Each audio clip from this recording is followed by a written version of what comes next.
membantu mengawal sakit kaki dan juga sakit tumit ni adalah sebenarnya buah yang membantu melegakan muscle contraction, atau melegakan otot yang otot yang tegang dan kaku ni. So antara buah yang terbaik adalah sebenarnya buah pisang, tuan-tuan.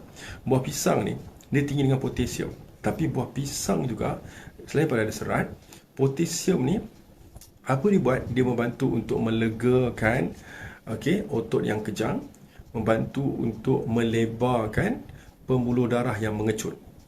Potasium ni kan. Kenapa dia penting? Sebab kita nak menyalurkan darah dekat bahagian yang tinggi radang ni.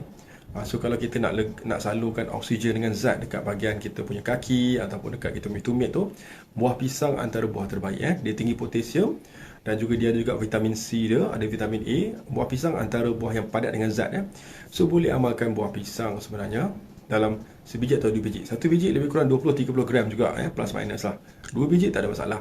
Tapi hati-hati kalau anda ada masalah buah pinggang kan. Kalau dah stage 4 dan 5 ni, hati-hati dalam pengambilan buah pisang. Bukan tak boleh, kena hati-hati kan. Okey.